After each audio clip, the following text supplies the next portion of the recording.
What is up, my wizards? It's Dev, back again from mtg. We got some more Magic Origin spoilers for you. It's like 2:30 in the morning where I am right now, so forgive me. But figured I'd go ahead and try to get these out as quickly as possible because some of them, 2 of them to be exact, are really cool. So let's check them out. Let's go ahead and get Unholy Hunger out of the way. I think this is one of the worst cards we've spoiled today. Good limited removal, that's about it. So yeah, Unholy Hunger. Cool name for a card, I guess. This here is Valoran Wardens, and Renown just got a little bit more interesting. Now, I don't think this makes Renown a thing in and of itself, but did somebody say budget deck? Because honestly, this is a really good piece for a pretty inexpensive looking deck. A lot of the good Renown cards are commons and uncommons. So I actually do like this a lot. I like the implications of it. It's a 3 mana, 3/4 once it goes Renown, and draws you cards when things go Renown. So that, drawing cards is a very powerful effect, especially in something like green. So I do like the card, although I'm fearful it won't have too many actual applications.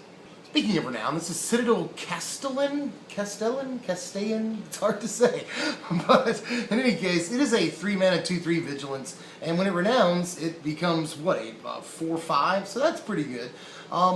Yeah, you can accelerate this out on the second turn, goes Renown on the third turn, you have a 4/5 vigilance faster than they played Siege Rhino. So that seems pretty good right there. Again, just an uncommon, so we've got a pretty cool little Renown budget deck shaping up. I think that might be really awesome, actually. Although we do have a lot of really good things in green-white right now that sort of eclipse these Renown cards. So right now, Green-White Manifest is one of the best decks in the format. Green-White Devotion, too. So don't know how much impact these are going to have right this second, but these are very well-designed cards, including this one. I do really like this. Here's where it starts to get a little crazy. This one, we're not totally sure of the exact name yet. It's on all the spoiler sites, it's question mark of the pack. That's all we know about it. We're not even completely sure of its toughness or casting cost, but we do know the text on the card, which is the text on the card is ridiculous. We think it costs 2 a green and a black, although it may cost just the 1, but I'm thinking 2 green black, and we're also thinking it's a 3/2.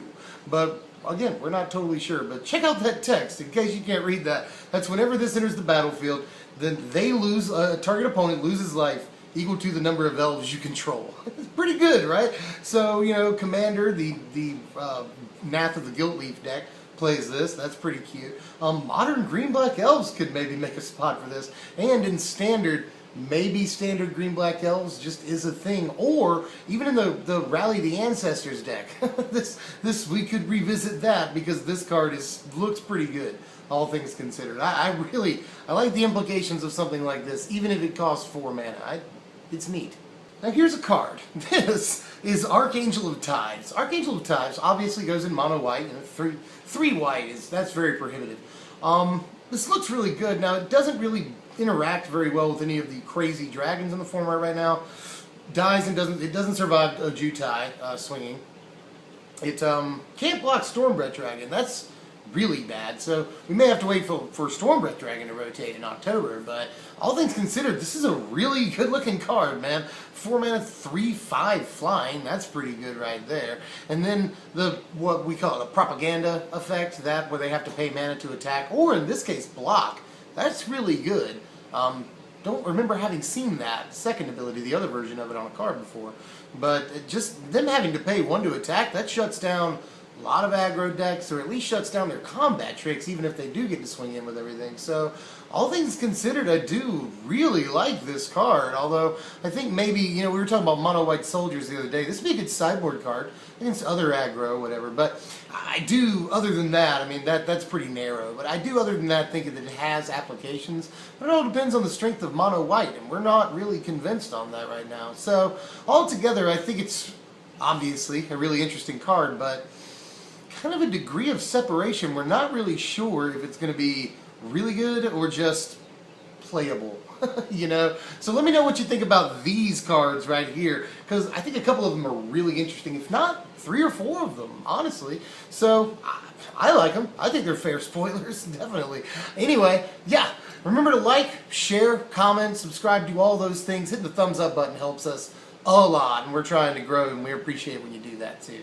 Thanks for all the new subs lately. Welcome to SBMTG. There's going to be more of these spoilers. A couple of deck techs coming up soon, so stick with us. I'm Dev from that channel. I'll see you guys later. Thanks for watching, Wizards.